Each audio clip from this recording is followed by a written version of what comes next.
Unbelievable win by the Oklahoma City Thunder tonight. I cannot believe it's 11:16 p.m. where I live. Late game for sure. The Thunder led by 19 in the first half, and the Timberwolves came back and took the lead. In the fourth quarter, when Shea entered, the team was down 5, and he just completely put the team on his back. But you got to give credit to Alex Caruso for hitting three threes. He had been quiet all game, and he stepped up when it mattered most.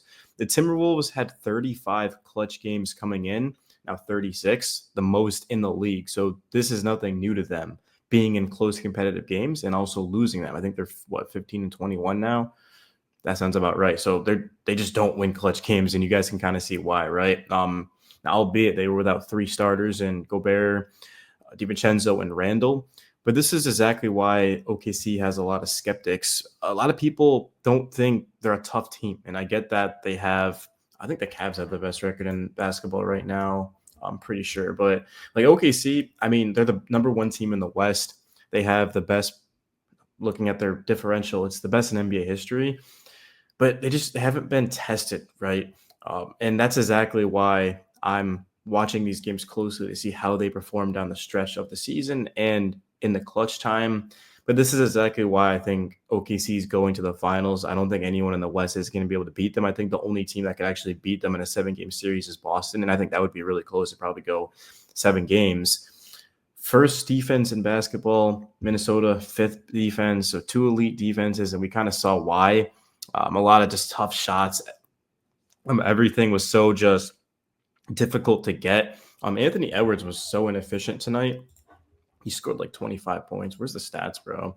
I think they're out. Yeah, here they are. So Anthony Edwards finished the game he actually had 29 points, but he was 8 of 21.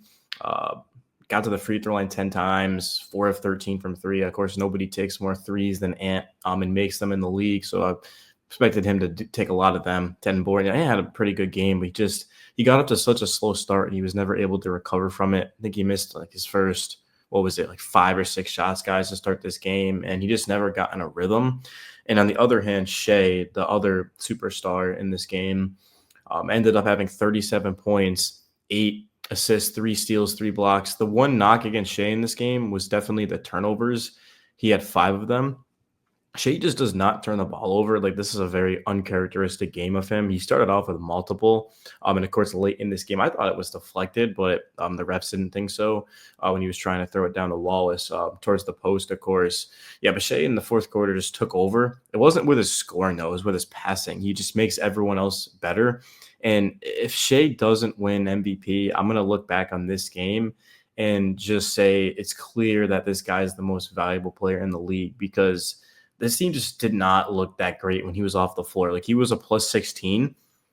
Looking at J-Dub was a -3. Isaiah was a -4. Dort was a -2. Chet was a +4. Chet was phenomenal. I mean, like, Shea was the best player on the court in this game, but I think honestly the second best was either Chet or maybe it's tough, man. There was a lot of good players tonight. I thought Naz Reid had a great game, but I also thought Jaden McDaniels had a good game. But honestly, I'm going with Chet. I thought Chet was the second best player because he had 3 blocks, 4 boards, was scorching hot to start this game at 19, 3 of 4. I mean, Chet is a 7-footer. Talking about second in blocks doesn't qualify, but if he did, he'd be second in blocks per game, and then he could stretch the floor. That's the difference between Hartenstein and Chet. I've been saying that ever since before he even came back, is he can pop off of screens and he can knock down the 3 ball. Chet has the potential to be a superstar.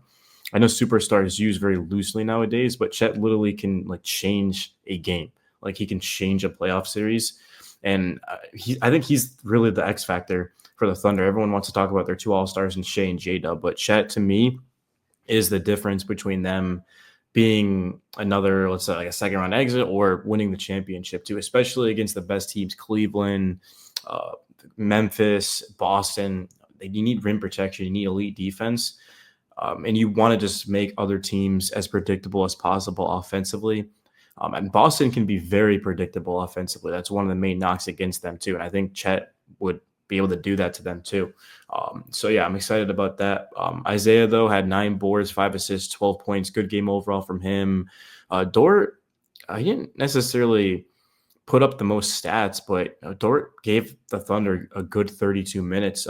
To me, though, I would like to see Aaron Wiggins start. He played 19 minutes and had 15 points, 4 of 4 from 3. We know what he does defensively, blocked a shot. It was a mean block, too. You guys will see that in the highlights in this video somewhere. You already have seen it if you're still watching. And it's not just off of this game, and it's not even a knock against Dort. I think certain matchups he's a better fit, but I just think Aaron Wiggins is too good to be coming off of the bench.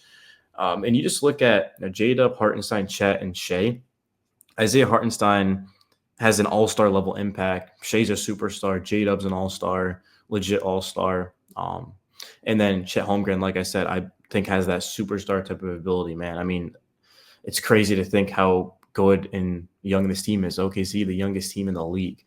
And they have the best record in the Western Conference. So 45-10. Let's update this. Cleveland, their win percentage, or I don't know. It doesn't really matter. I mean, technically it does if the Cavs and the Thunder met in the finals, but just depth is the thing. The thing about the two teams that are at the top of their conferences is just depth.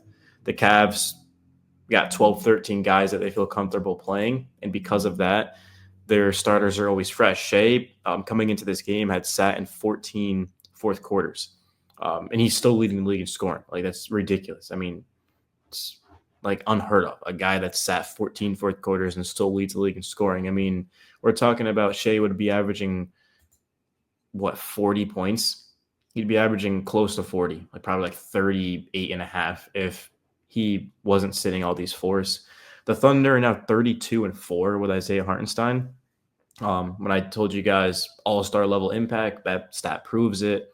Again, it's 11:23 p.m. Been watching basketball all day, so like a little bit tired to say the least, but pushing through to get you guys these videos, of course. And in terms of what's next for the Thunder, I didn't make a video after the Jazz game. I don't know why. It was a blowout win. It's like whatever. I was just waiting for the Minnesota game to get revenge after the game before the break. They just blew us out. Very, very disappointing game.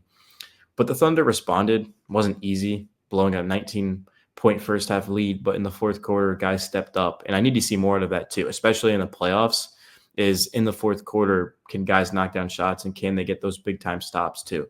But Minnesota, not taking too much away from it. Again, they're very short-handed, but still, they're tough, physical team, and they have more clutch experience than anyone. 5 minutes, of course, close game. So the Thunder to pull this out is big.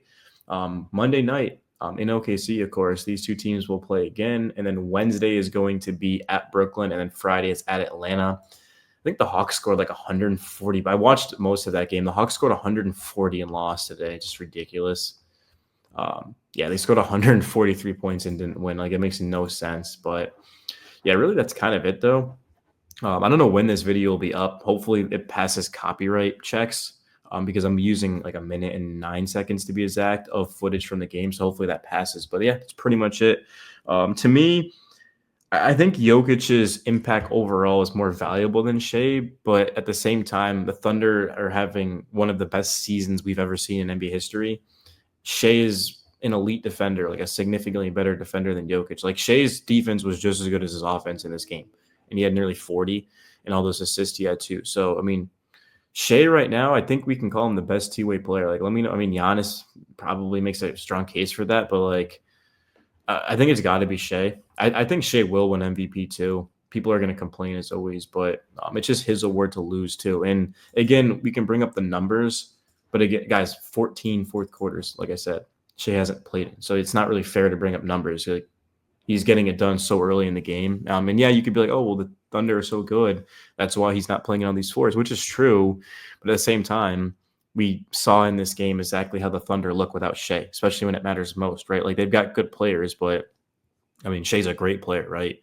And he's going to have to put this team on his back to be able to win a championship too. Cleveland, Memphis, Boston, even Denver. Like, there's some really high-level teams. Lakers are on the rise, man. So it's not going to be easy, but it's so difficult to win a championship. I don't know if the Thunder have ever won a championship. I know they had some good teams in the 90s. I don't think they have. So they got to get it done this year. I know they're young and they're going to have other chances, but this is their year for sure, man.